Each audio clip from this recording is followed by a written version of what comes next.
The submarine is an essential part of the U.S. Navy's maritime strategy to deter or fight a possible Third World War. This Ohio-class nuclear-powered ballistic missile submarine can dive underwater to depths in excess of 1,000 feet and remain silently submerged for months. It carries a load of 24 Trident missiles within its 560-foot hull. Each missile is aimed toward the Soviet Union.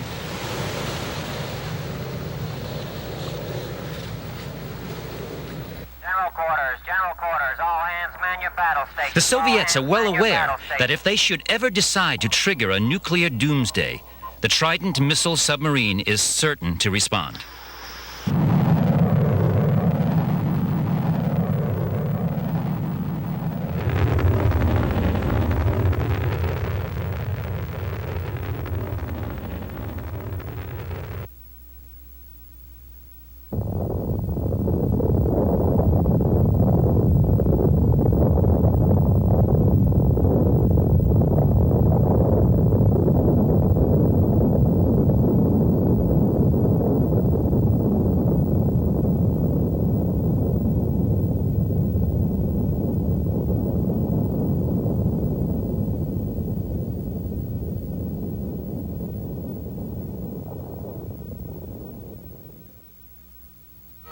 The first submarine engineers set out to overcome the fundamental problems of propulsion and armament.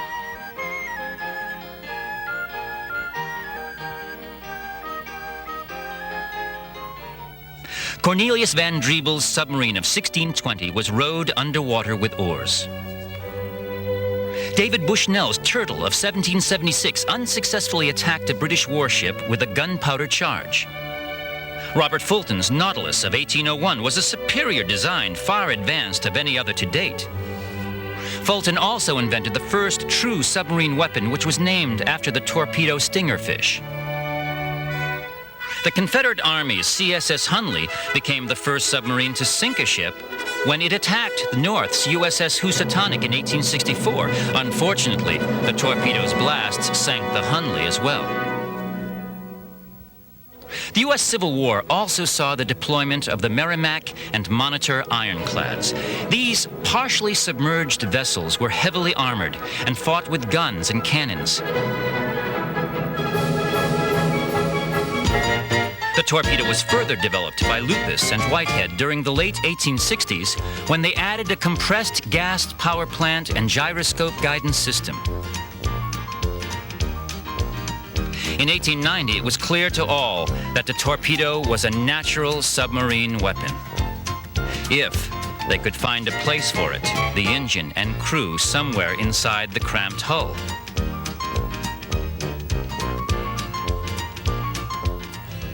In 1900, the Irish-American John P. Holland engineered the first successful submarine, which was to serve as the model for every naval submarine built before the First World War. With the U.S. Navy's acceptance of his Holland No. 8 design, the Holland Submarine Torpedo Boat Company soon went into mass production with several different-sized classes. The original Holland No. 8 had a gasoline engine for surface propulsion and an electric motor for underwater operations. The Navy insisted that the dangerous gasoline engine be quickly replaced with a less flammable, diesel-fueled power plant. This diesel-electric combination was the preferred propulsion system until the advent of the self-contained nuclear power plant. The Holland No. 8 was armed with 3 torpedoes and a deck gun. Many of Holland's revolutionary ideas, such as the use of water as ballast and the addition of horizontal rudders for diving, are still employed in the most modern nuclear-powered submarines. Sadly, John Holland did not live to see the important role the submarine was to play in the First World War. By 1914, each of the world's leading naval powers had a submarine fleet. It was the Germans who were first to use the submarine as a strategic weapon. Their U-boat wolf packs attacked British heavy cruisers and Allied ship convoys with great success. This created fear throughout the British Navy, who at the start of the war had no defense against this invisible weapon.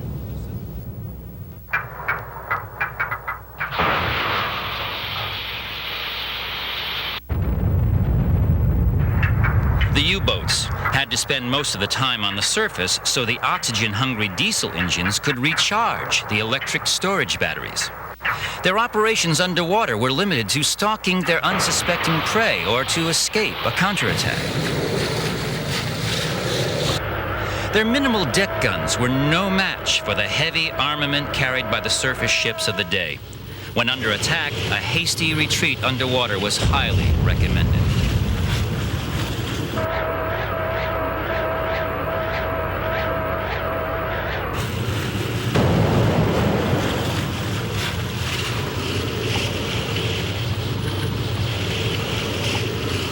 As World War I submarines could not dive very deeply, they were extremely vulnerable to depth charges which the vengeful ship crew used to their best advantage. Although very effective in the early years of the war, the German U-boat campaign ultimately ended in failure.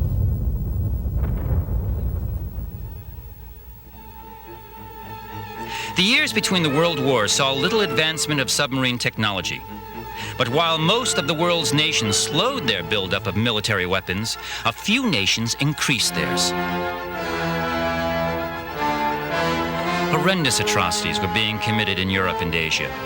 The results from alliances between Nazi and fascist nations were to reshape the world. The submarine was to play a decisive role in the years to come.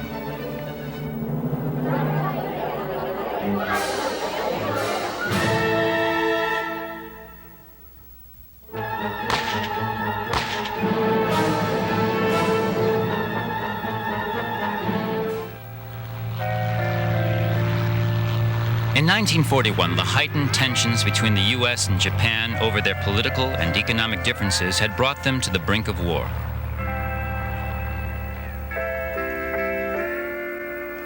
The U.S. was again convoying vital military equipment to Great Britain to support their war efforts against Germany.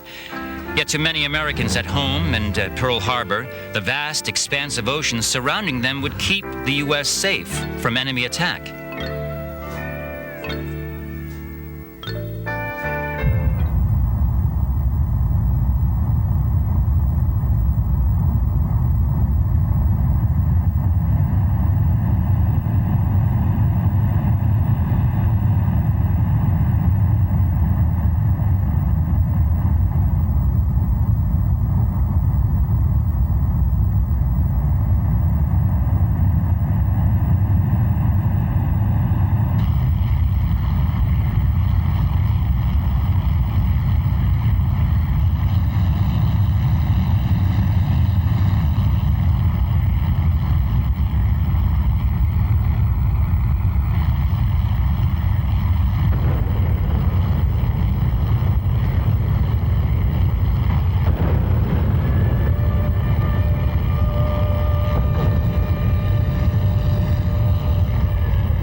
December 7, 1941, the day that will live in infamy.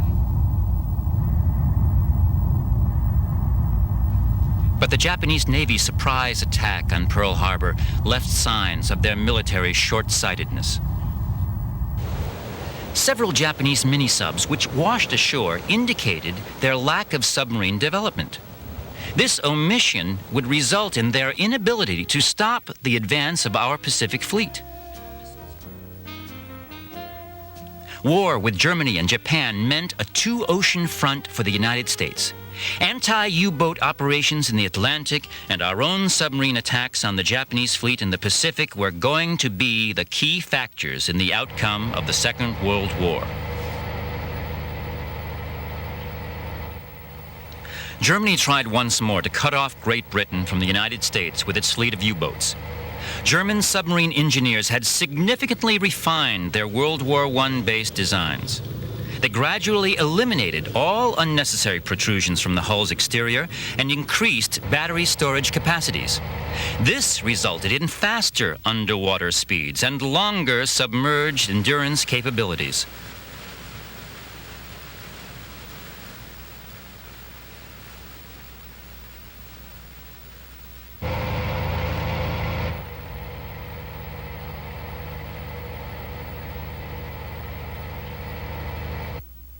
In 1943, the Type 21 U-boat became the first submarine that was more at home underwater than on the surface. It wreaked havoc on Allied shipping.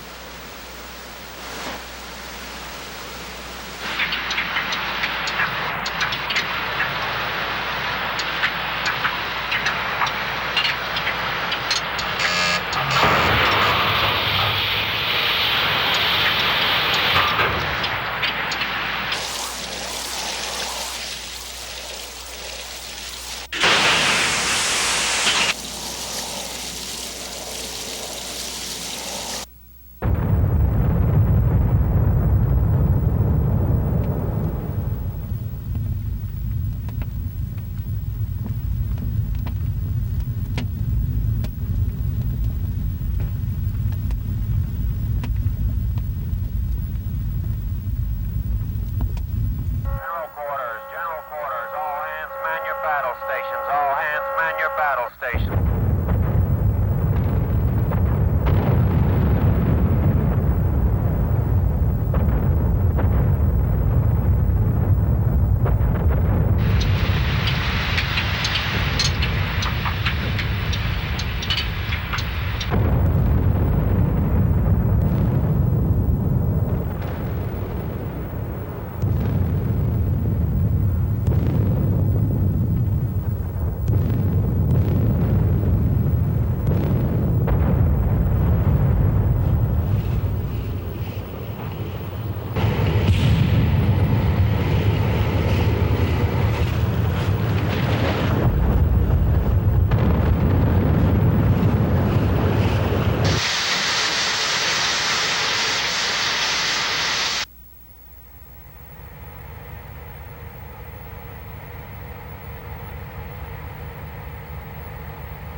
This time, the Allies were quick to respond to the U-boat threat.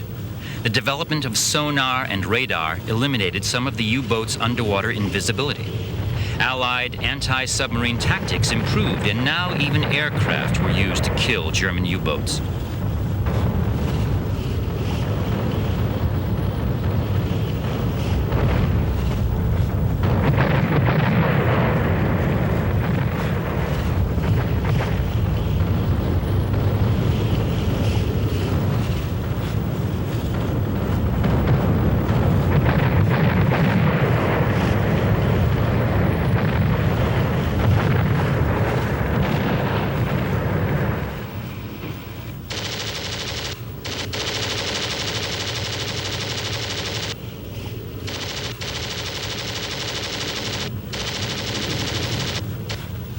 Despite their losses toward the end of the war, the German U-boat still represented the state-of-the-art of submarine development.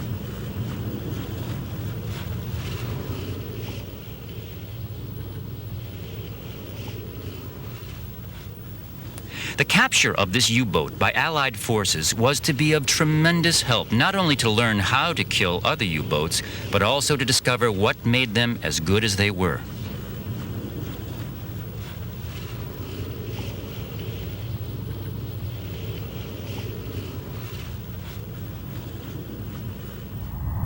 The United States did have some good fortune on December 7th. Most of the Navy's Pacific Fleet was out to sea and avoided the surprise attack.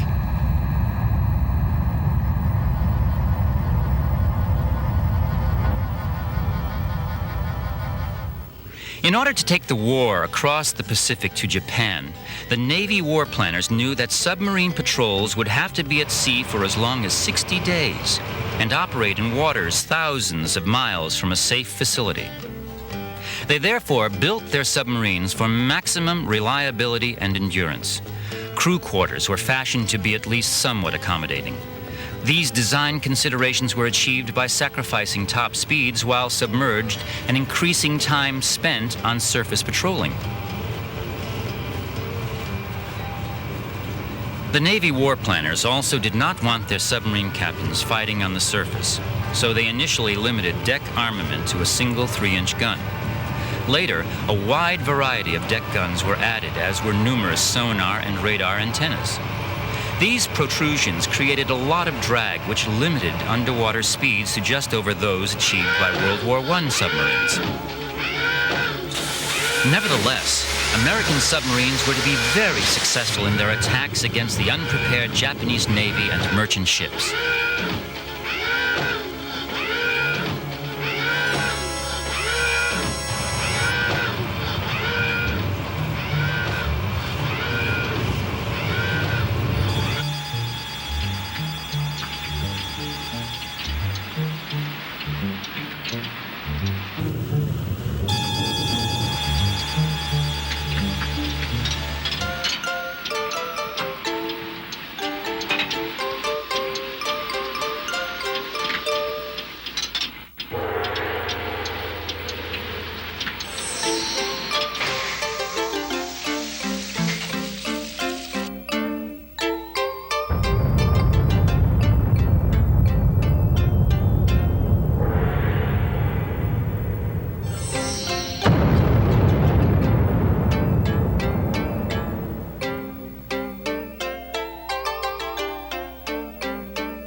U.S. Navy World War II submarine designs were based on evolutionary, not revolutionary ideas.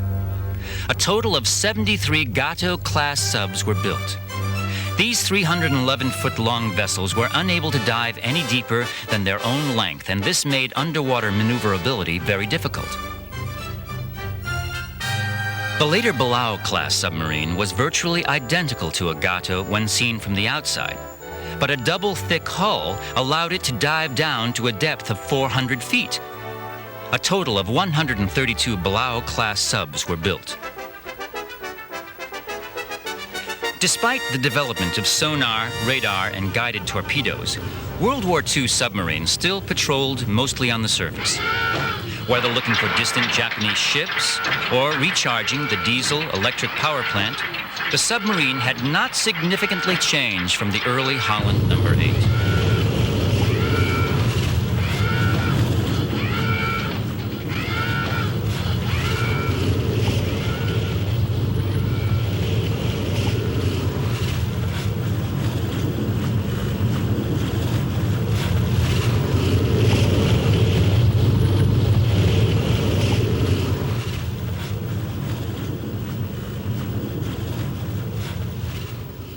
With the help of Navy intelligence code-breaking personnel, U.S. submarines were to sink over 90% of Japan's shipping and shrink the empire down to size.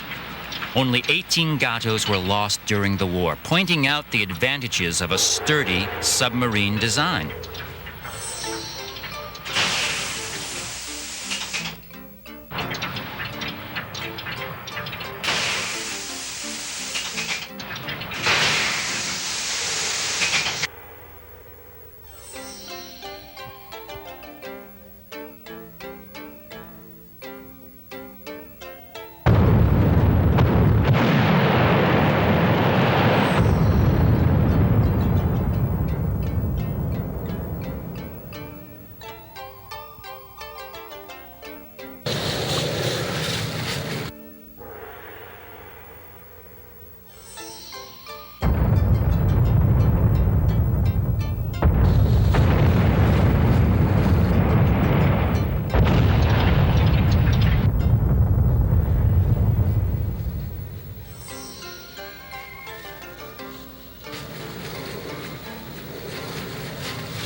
At war's end, there were so many guns, antennas, and other deck equipment attached to U.S. submarines that they resembled a small battleship more than an underwater vessel.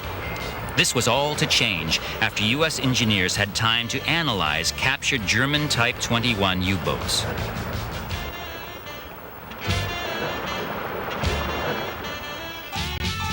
Most of the World War II veteran Gatos and Balaos were converted to Guppy, or Greater Underwater Propulsive Power submarines. Borrowing heavily from the German Type 21, U.S. submarine engineers removed all deck guns and other grotesque protrusions to create a relatively clean and slippery form. The sail was streamlined and a snorkel was added so that the diesel engines could breathe while the submarine was at least partially submerged. The Guppy conversions were much faster and could cruise far longer than any U.S. submarine in history. However, it was the attachment of a Regulus cruise missile that would have the most profound effect on the future role of U.S. submarines.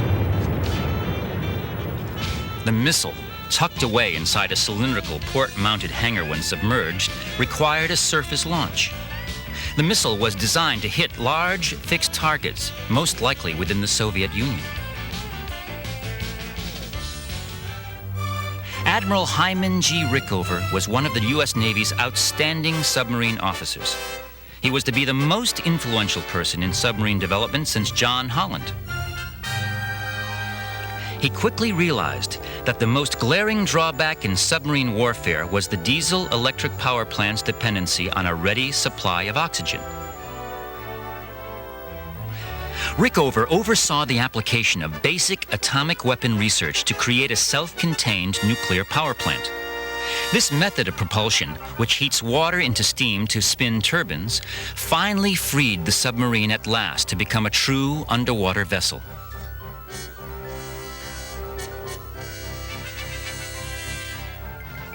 After its launching on January 21, 1954, the Nautilus was used as a research craft to study the potential of this new propulsion system. Its success was certainly not assumed at the time, as a backup diesel-electric power plant was also installed should the nuclear one fail. But the Nautilus was astoundingly reliable and lived up to all that was hoped for it. The Nautilus's hull followed the example set by the Type 21 and Guppy shapes. Clean and sleek, this provided a controlled test bed for the nuclear power plant, which was later to be placed in a new and revolutionary hull design. The advantages of nuclear propulsion were many. Not only was a submarine capable of indefinite periods of submersion, it was much faster as well, achieving a sustained underwater speed of 22.5 knots. The Nautilus was armed with 6 21-inch torpedo tubes and, of course, no deck guns. After an initial shakedown, it was sent on test after test, setting new performance records almost every time. Perhaps the most famous Nautilus voyage was its non-stop journey from Hawaii to England by traveling under the North Pole. A few years later, the nuclear-powered USS Skate would repeat this feat. Admiral Rickover's dream of the ultimate submarine fleet had only begun to be realized with the Nautilus, as several more innovative ideas were soon to come.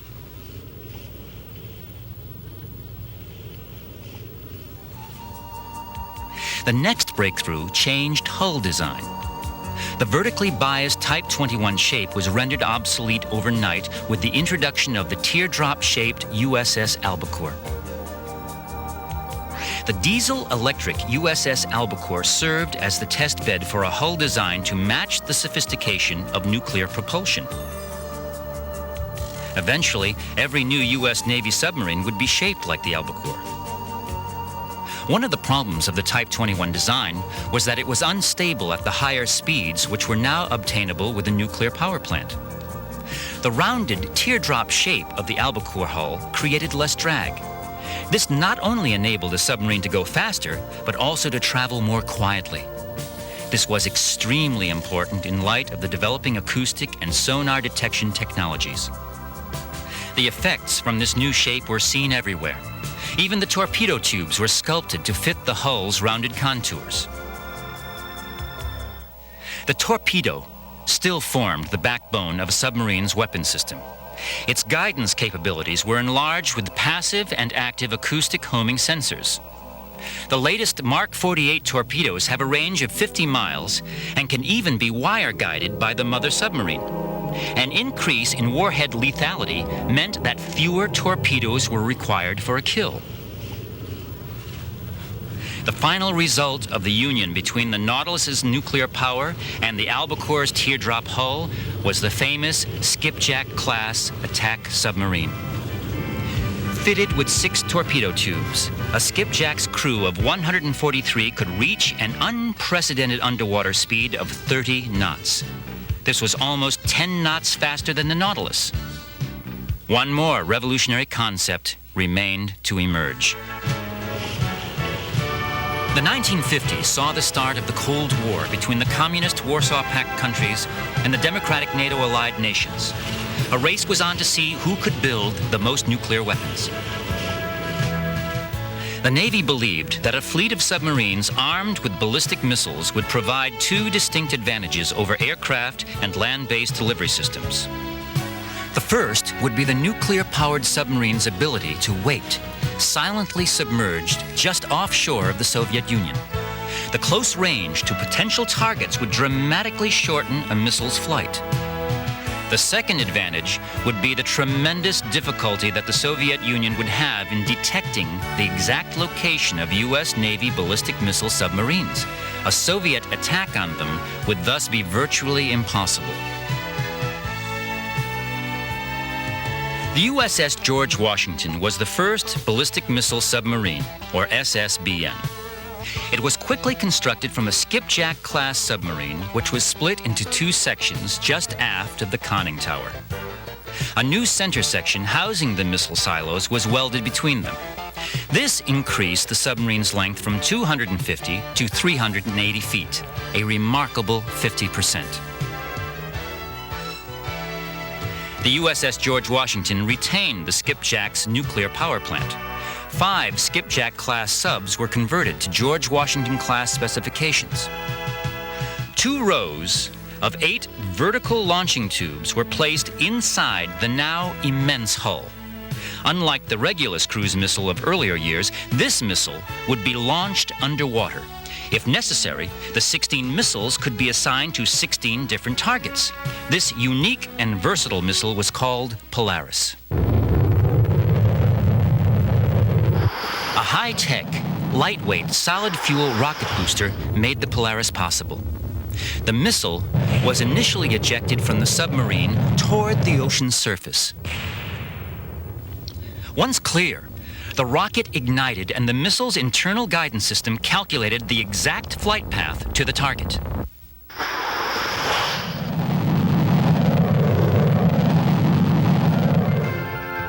On November 15, 1959, the USS George Washington was commissioned. The day of the modern submarine had dawned. The dream shared by John Holland and Hyman Rickover had come true.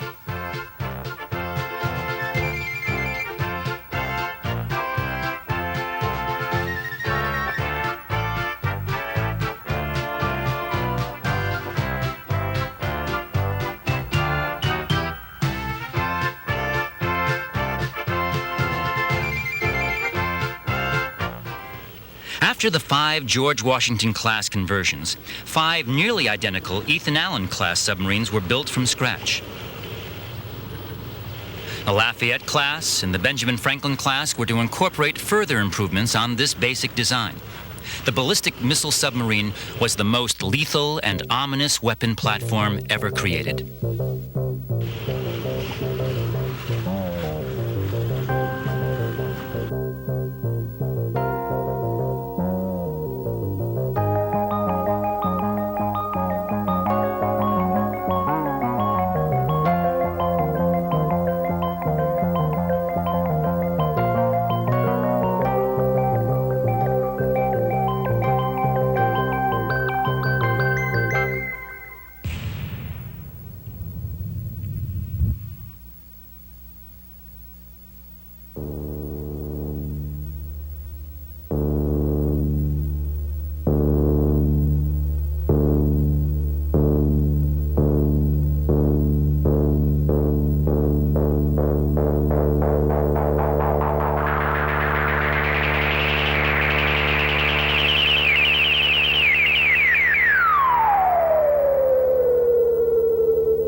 The Soviet military had not stood still after World War II either. Joseph Stalin and Nikita Khrushchev built up their naval arsenal to increasingly lethal proportions.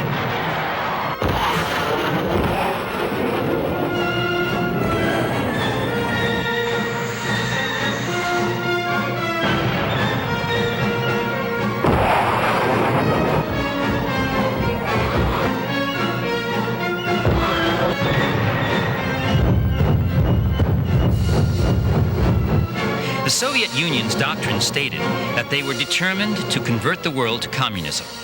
An invasion into Western Europe was feared by the NATO allies. To support this doctrine, they have launched the largest submarine force in the world from their coastline.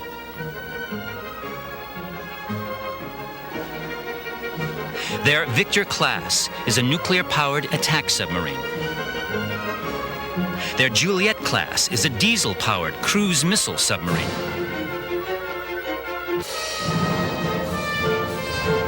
The Foxtrot class is a diesel-powered attack submarine. The Soviets learned the importance of submarine warfare from studying its many successes in World War II. They acquired a great deal of technical knowledge from the captured German scientists who engineered the Type 21. Knowing that they would never match NATO's aircraft carrier strength, they assigned their submarines the mission of destroying the NATO surface fleet.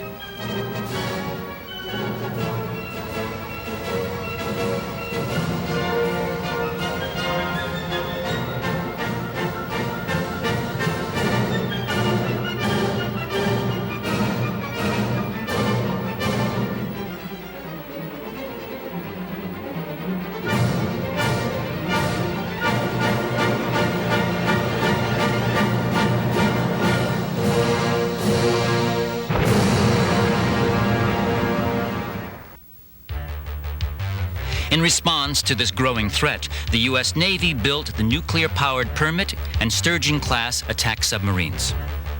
Sharing the same mission with the skipjacks, these hunter-killer subs are designed to seek out and destroy Soviet underwater and surface vessels in time of war.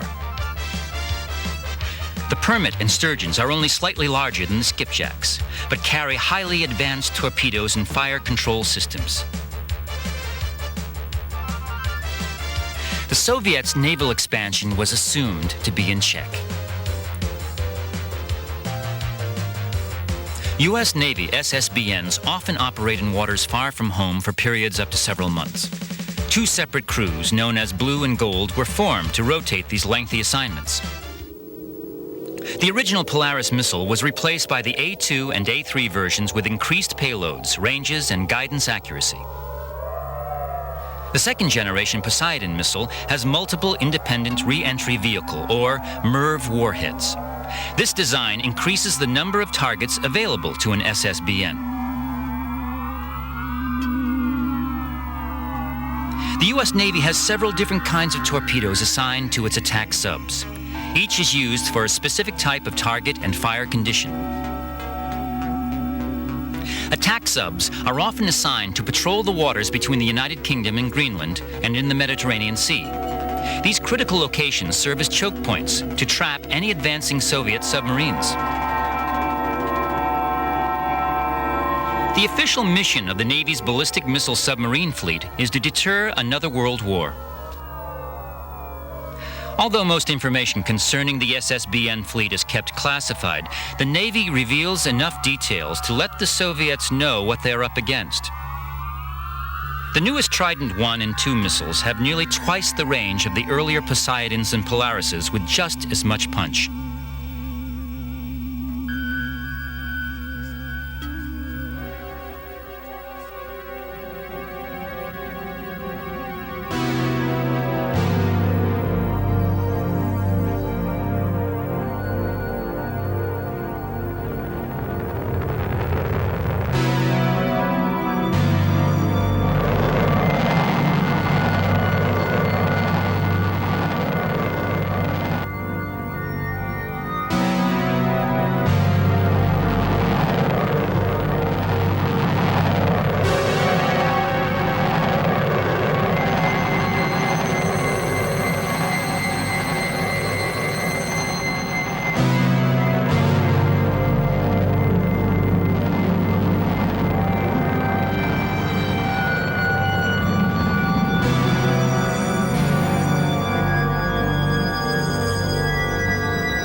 attack submarine also has newer weapons available to it besides the more traditional torpedo designs. The submarine-launched rocket, or SubRock, has been in service since 1962. It is fired from a standard torpedo tube. A two-stage solid-fuel rocket booster powers the nuclear-tipped warhead through the air, enabling attacks upon Soviet subs which are too far away for the Mark 48 deep-sea specialist.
The lethality of the Navy's hunter-killers is enough to stop the older and noisier Soviet submarines in their tracks. The quiet operation of the Los Angeles-class subs allows them almost unlimited use of the world's oceans. The Soviets were well aware of their plight. They also understood the military benefits available to whoever possesses this technology of silence. During the early 1980s, the Toshiba Corporation of Japan worked with the Soviets to develop a quieter submarine propeller. The reported success of this partnership has greatly reduced the identifying noises of the latest Soviet submarine designs. It has also highlighted the importance of surface anti-submarine warfare, or ASW. The U.S. Navy's SH-3 Sea King is a ship-based ASW helicopter. It carries variable depth sonar, active and passive sonobuoys, and magnetic anomaly detection devices. A data link to ships enables it to detect, classify, and track Soviet submarines.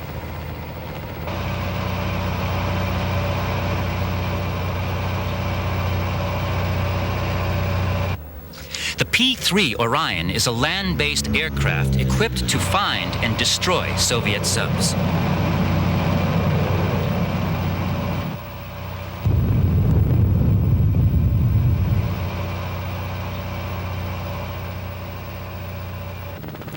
When the Sea King and Orion work together, they form a wide net from which there is little probability of escape.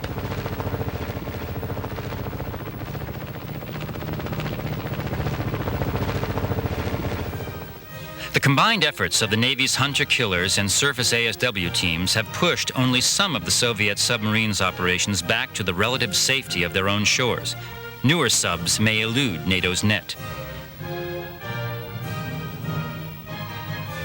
The pride of Premier Gorbachev's submarine fleet is the Typhoon-class ballistic missile submarine.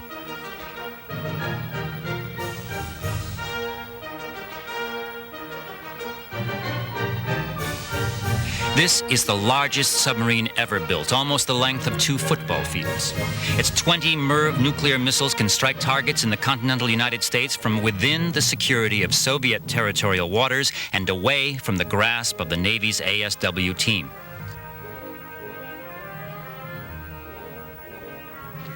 The Soviets' Yankee-class nuclear-powered submarine is also armed with ballistic missiles.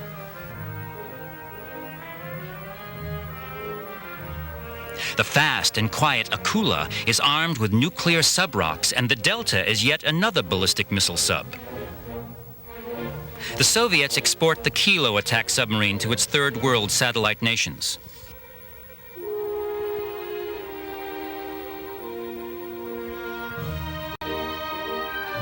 U.S. intelligence agencies have determined that the tough, double-hulled Typhoon-class and the silently lethal Akula-class subs represent the gravest threats to world peace.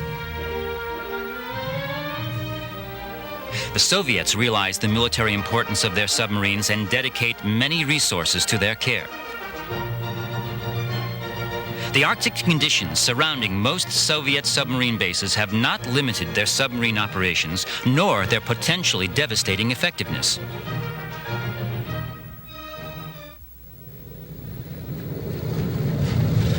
Meanwhile, the U.S. Navy relies on its latest series of Ohio-class SSBNs to deter the Soviet threat. With the exception of the USS Henry M. Jackson, named after the Washington senator who championed the class, each Ohio SSBN is proudly named after a state. The Navy hopes to eventually build 18 of its most powerful SSBNs. All Ohio submarines are based in Bangor, Washington. Their crews of 160 live in patient silence, hoping that the weapons at their fingertips will never be called upon. Since the commissioning of the USS George Washington in 1959, the Navy's ballistic missile submarines have served as an effective deterrent and helped to maintain peace in the world.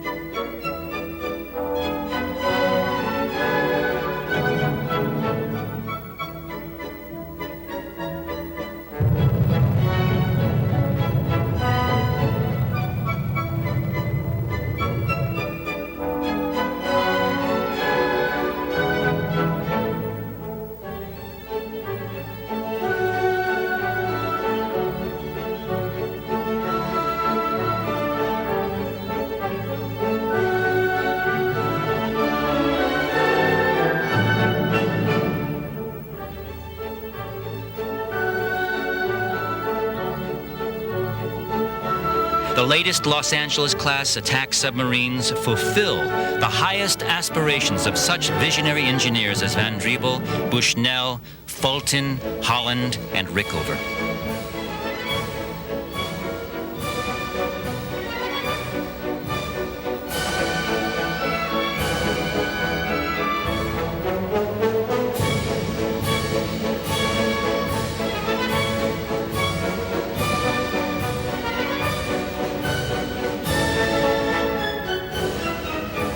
Since its first launching, the submarine has been feared, loved and respected. Its grace and strength has inspired more than one man to serve as a submariner. And today, the submarine helps to secure the world in which we live.